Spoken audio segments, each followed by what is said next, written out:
Minden korábbinál több képet állítottunk ki a művésznek ebből a korszakából. A korábbi 20. századi monográfusok, a korábbi nagy 1990-ben megrendezett kiállítás érdemben nem foglalkozott annyira ezzel a korszakkal, mert a kortársak is alig-alig tudtak mit kezdeni ezekkel a művekkel, mert mindenki Színyeinek az első, igazából zseniálisnak tartott műveiből indult ki. Színyei első alkotói korszaka az 1870-es évek közepén lezárul különböző problémák, elsősorban kiállítási problémák miatt.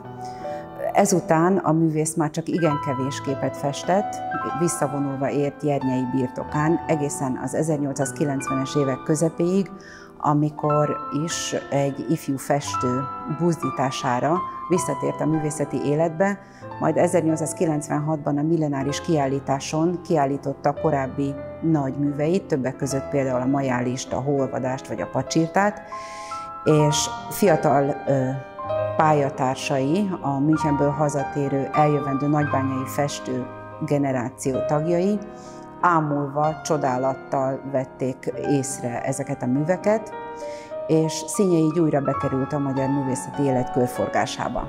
Ettől az időponttól kezdve, hogy újra elkezdett festeni, egészen másfajta képeket készített, mint korábban, mint az úgynevezett első alkotói korszakában. Színyei festői pályafutása innentől kezdve tulajdonképpen diadalmenetnek tekinthető. Egyrészt folyamatos kitüntetésekben részesült, másrészt pedig az alkotás lázában égett, ha mondhatjuk ezt így. Muszáj volt azzal szembesülni, hogy a művei most már nem olyanok, mint a korábbiak.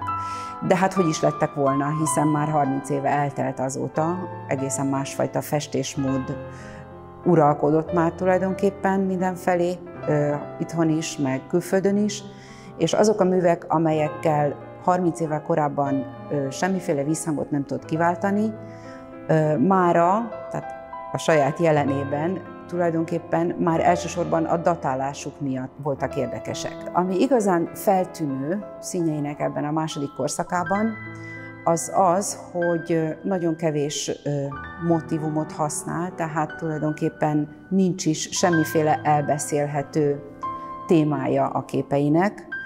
A színei azok teljesen lecsupaszodnak a természetnek a színeire, natúr színeket használ, tényleg a szó eredeti értelmében. Egy kis időre, néhány évre, az 1910-es években felüti fejét nála egyfajta új színesség, ami valószínűleg a korabeli impresszionista festőknek az általános Európa, sőt világméretű elterjedésével hozható összefüggésbe, de alapvetően ő egy egészen másfajta festésmódot követett már ekkor. Ami a legfeltűnőbb a képein, az, hogy nagyon hasonlítanak Ferenczy Károlynak a korabeli festményeire, az 1900-as években készült festményeire. Nem arról van tehát szó, hogy együtt, egymás mellett festettek, ugyanazt a motívumot szúrták ki, és kicsit jobbról, kicsit balról ugyanazt ábrázolnák. Ennél sokkal mélyebb és szorosabb kapcsolat van a képek között. Jobbra és balra egy Színyei, illetve egy Ferenczy látható, a patak motívummal. Talán több év is van a kettő között, de nagyon erősen érződik az, hogy ennek a táj kivágatnak a megjelenítése ugyanabból a szándékból fakad.